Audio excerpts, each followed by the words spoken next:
Morning, folks. Thanks for joining us for Earth Day. You should have just probably got a notification that I'm recording. My name is Kelly Wellman, and I am the Sustainability Director here.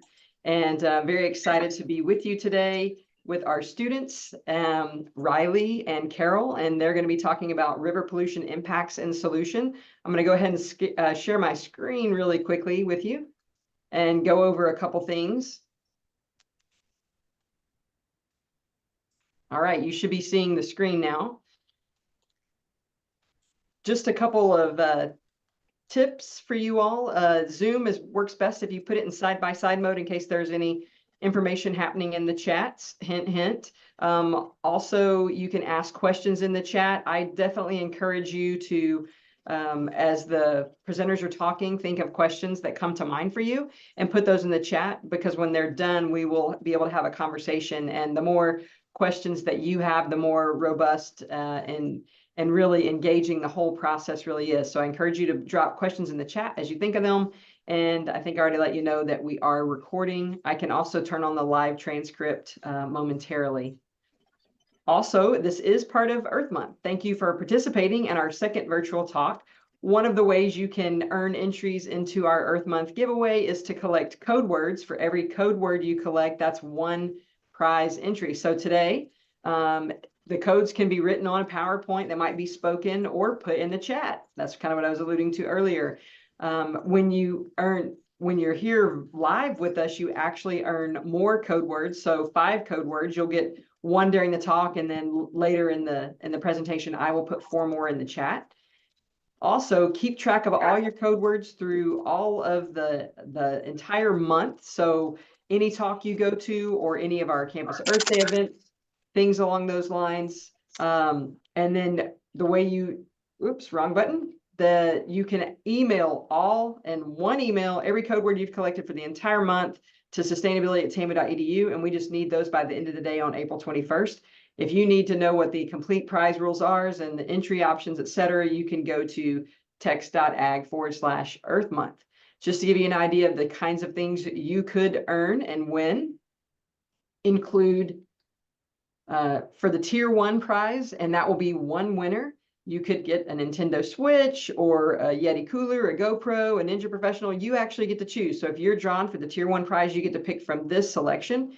We will be giving away 2 tier 2 winners, and you would get to pick from great things like 1-year pedal bike ride assist, or a hammock, an EcoPick flip speaker, backpack, and sustainable towels. We'll be giving out 5 tier 3 winners that we will draw for, and things like Stanley Tumbers, gardening sets, cleaning materials, solar chargers, all kinds of great opportunities. So the more that you gain in code words, the more chances you have to win. And as an example, last year, I think we had a total of almost 1,100 entries. So some really neat prizes out there up for grabs. The last thing I want to say before I turn this over is that this event is certified at a champion level certified event for campus. We have made sure to obviously minimize carbon emissions by the fact that we are not traveling anywhere. We're doing this virtually, and it is a zero waste event. So thanks for participating in that today. And I'm really excited to turn it over to Riley and Carol. I'm going to stop sharing my screen now. Howdy, I'm Riley. And I'm Carol. I'm going to share my screen real quick and then we will get started.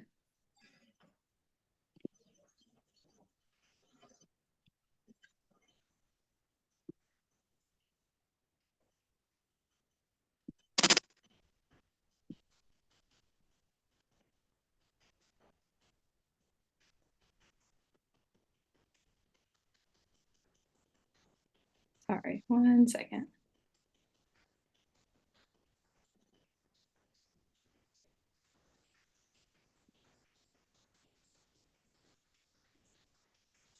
Let me get it pulled up all right. But today we're going to be talking about the importance of river pollution and biodiversity.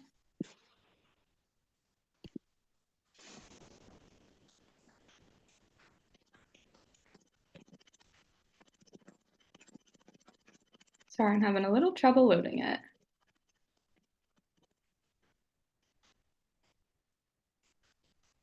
Carol, do you know know if you're able to share your screen.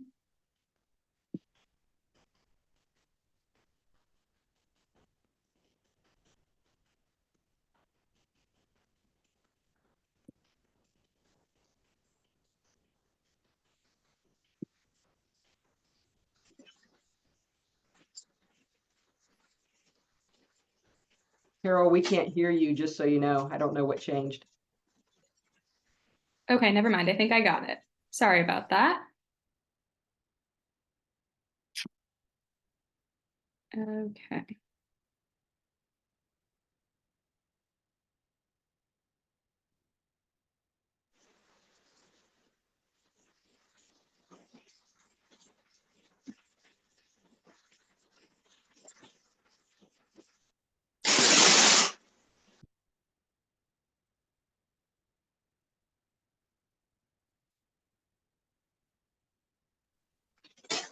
Okay, sorry about the holdup. We should be good as soon as this loads. Okay, my name is Riley. Is the sound on my end good now? Yes. Okay. And we're talking about river pollution and solutions. I am a junior, I'm class of 2025, and I'm an environmental studies major. And I'm a senior from Houston, Texas, and I'm a ecology and conservation biology major. So we're talking about the importance of rivers, and the main reason is river biodiversity. The biodiversity of rivers helps maintain the health of an ecosystem and it supports species' ability to thrive. Its biodiversity of rivers is really crucial for water quality, nutrient cycling, like the carbon cycle, nitrogen cycle, and the stability of freshwater ecosystems. Rivers really are the lifeline of human civilization if you trace back to where civilizations and large cities began. It's oftentimes on freshwater rivers. The health of rivers directly impacts the lives of people, economic prosperity through agriculture, and the ability of aquatic and terrestrial ecosystems to function. So what exactly is river pollution? River pollution can cause harm to animals and plants within rivers, as well as cause health issues for organisms in the surrounding areas. So this is mainly more so physical in organism. And we're going to go over 3 types of human interferences, as well as climate change.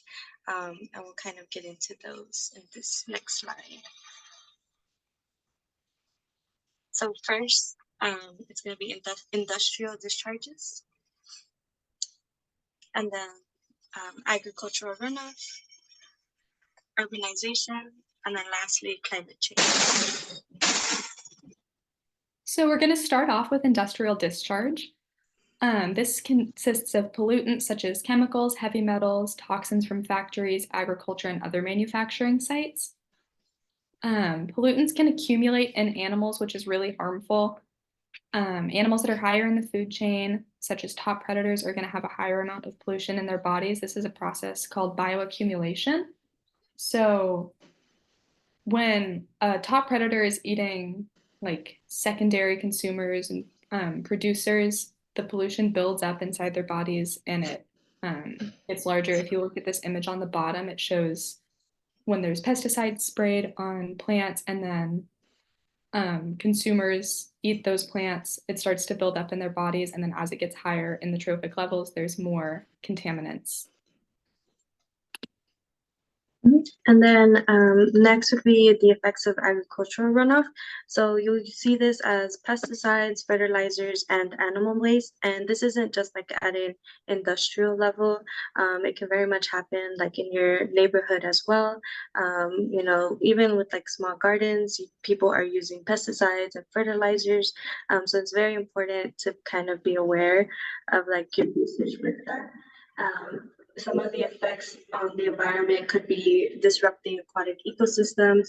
So once that kind of runs off into sewage systems, that would indirectly affect rivers and organisms in those rivers. And then which could lead to a loss of biodiversity, as well as degrade the habitat of those organisms.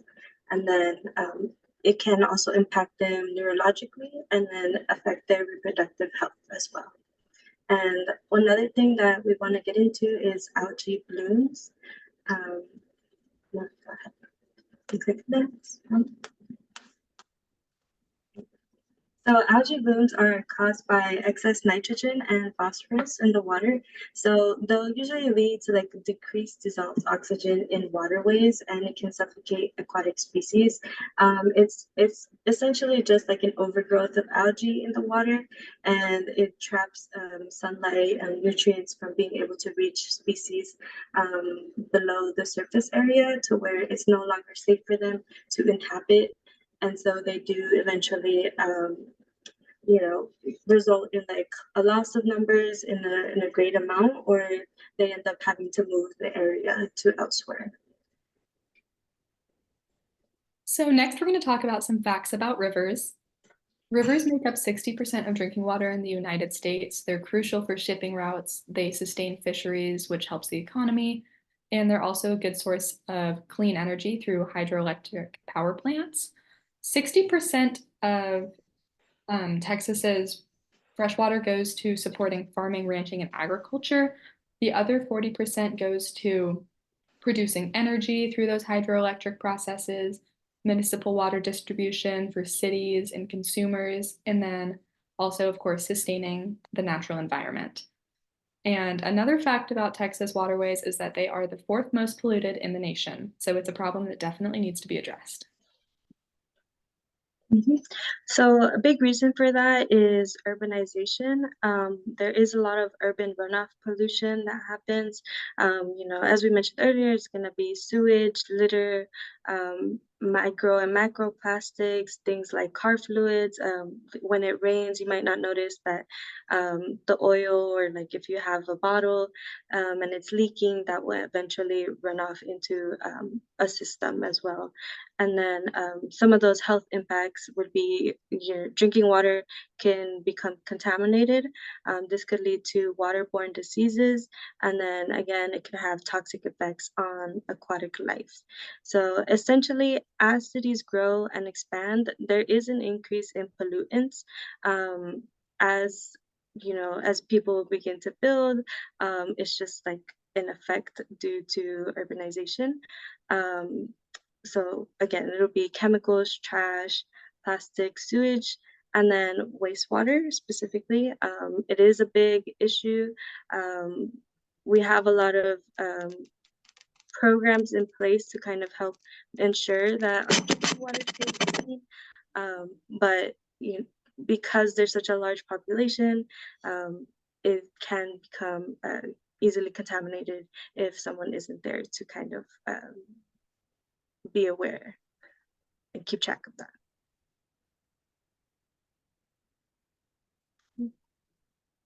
Okay, next we're going to ask a pop question. I'll let Carol take it away.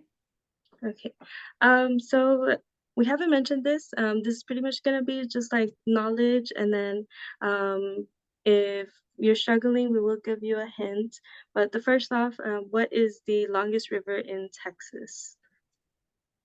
And you all can feel free to answer or drop it in the chat, or if you don't want to answer, we can just answer it for you in a minute or so. Yes. Is it the Colorado River? I'm sorry? Is it the Colorado River? It's not, but that is a good guess. That one is also polluted. Should we reveal it? Okay, ready?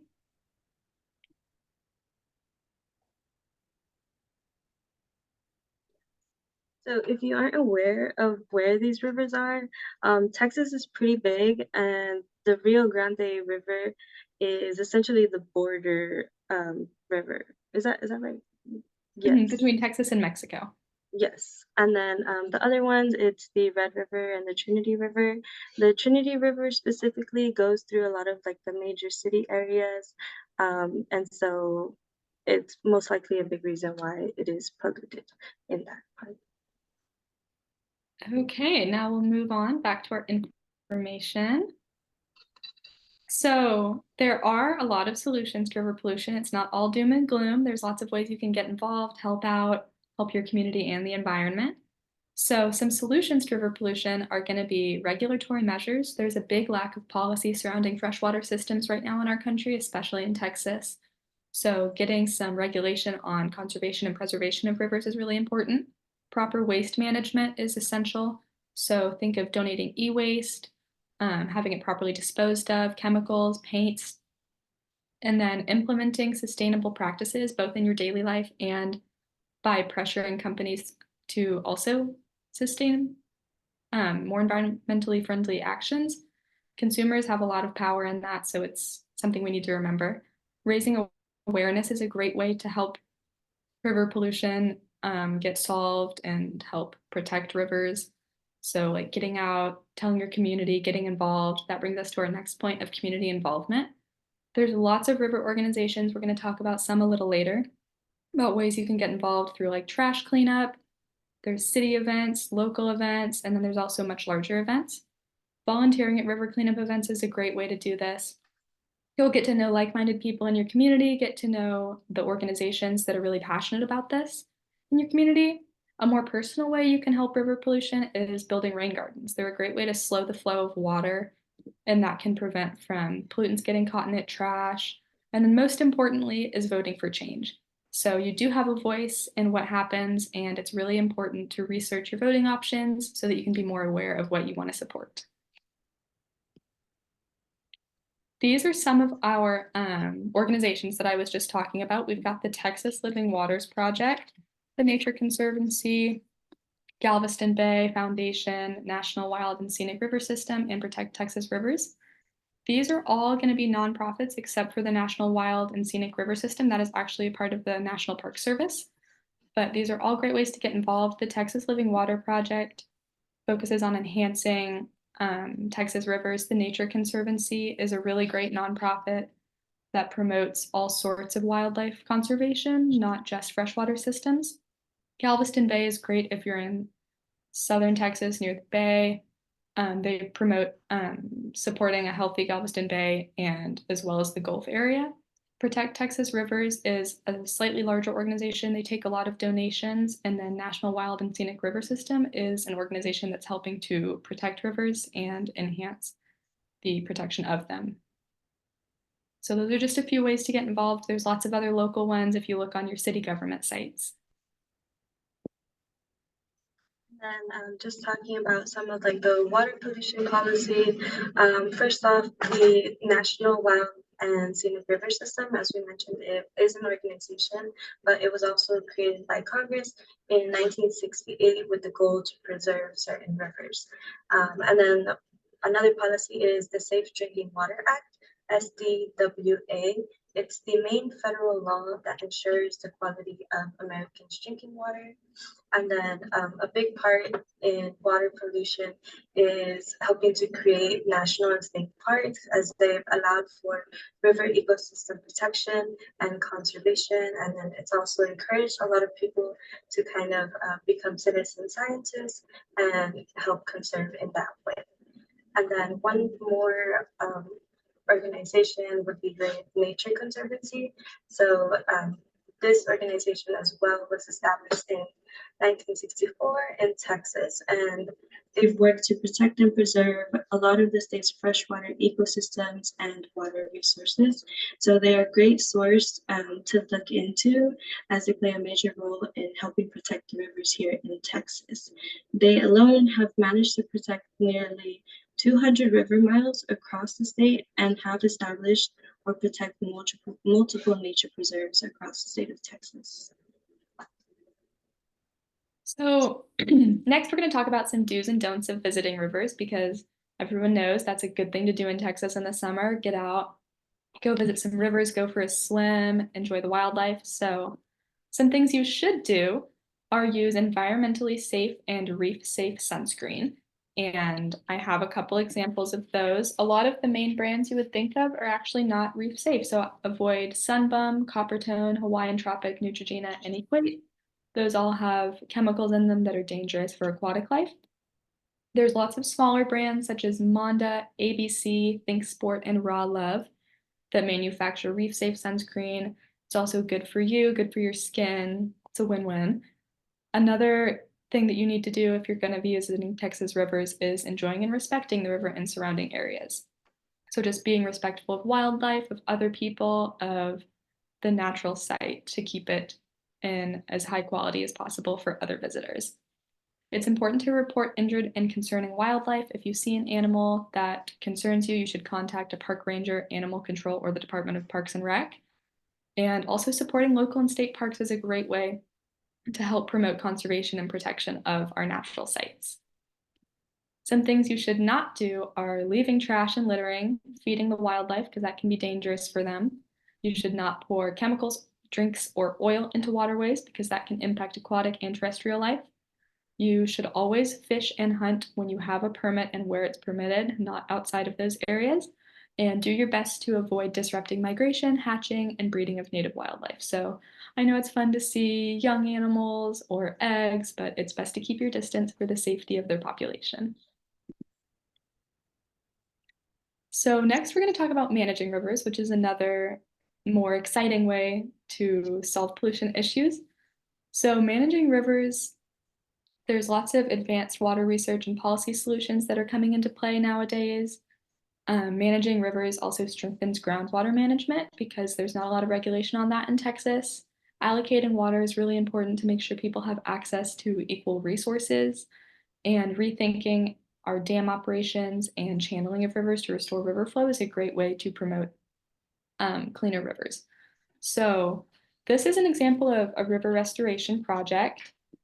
This is going to be considered river rewilding, and it's basically where rivers that have been channeled in urban areas with concrete and dams are returned back to their natural state where they can reach an equilibrium. So like a balance of how they flow, which helps prevent flooding and it lessens the severity of flooding. It also helps filter chemicals through plants and soils. And it's just a great way to support aquatic and terrestrial ecosystems. And it also makes a green space for those communities that may not have access to one. So that's all we have. These are our citations. And now we have time for Q&A.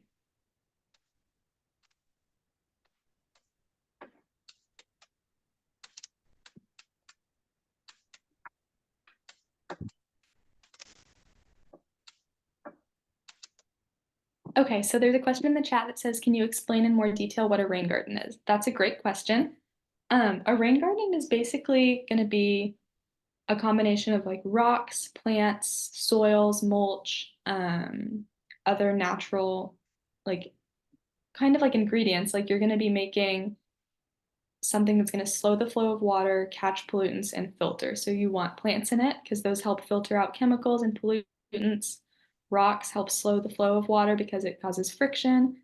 And basically it just allows the water from rain more time to soak into the soil instead of flooding like into streets where it can collect oils and chemicals before flowing into storm drains. Any other questions for our presenters? You can also just take your mic off. So how will this apply to your major? Like the research you've done, how will it apply to your major? To our major specifically, so for me, I know around the A&M there is rain gardens here and there. So as a ecology and conservation major, it's really interesting to see the different methods that like a normal person can take. You know, you don't necessarily have to go ahead and earn a degree to kind of play a role in helping preserve the rivers. And so being able to kind of learn about those ways, kind of just attending this workshop or just like hearing other people talk on like how we can help, like joining the organizations as we mentioned earlier, is really great. And I think that's how it would personally how it contributes to me. Yeah, I think being aware of river pollution and also just sustainable practices around freshwater systems is important for not only all of A&M's community, but just our general community because sustainability is interdisciplinary. So it reaches across all aspects of what we're being taught here at A&M. It applies to everyone's major, even though some people don't realize it yet. It's a really important feature to kind of add to your life. I have a question for you. First of all, thank you for that presentation. You know, I've been in the environmental field for a while, but it's always neat to learn something new, something that I hadn't been aware of, or to learn it from someone else's perspective. So I really appreciate your research and all the work you did to put this together. Which leads me to my question: why did you two pick this as a topic? I'm really interested in freshwater systems. Growing up in Texas, I spent a lot of time at the Guadalupe River, Trinity River, natural areas like that. And so it's kind of close to my heart. And it's also just really important to have access to clean fresh water, especially with climate change. We're not sure where our freshwater resources are going to be coming from for the next couple decades. It's a little bit uncertain. So it's really important to me and to, I think, future generations to understand what's going on with our freshwater systems. I agree. And then for me, I think coming from like a big city, having issues with like your drinking water being contaminated, or just kind of having warnings like to make sure that you turn off your water on this days, or just kind of like having those notices and being more aware of what they mean is really why I wanted to look more into river pollution and ways to help that. It looks like we have another question in the chat. It says, are there any specific species that are greatly affected by this phenomenon? I think in reference to bioaccumulation, so like how pollutants accumulate in animals' bodies. Aquatic species are really affected by this, so think like frogs and freshwater fish. The chemicals in waters really affect their reproductive health, so it can be difficult for their populations to sustain through the season if they're not able to reproduce and lay as many eggs as they usually are. It also affects their neurological health. And this is more common in terrestrial species that eat aquatic species. So things like top predators that eat a lot of fish are going to be affected by like high amounts of mercury or lead in the water that other animals eat.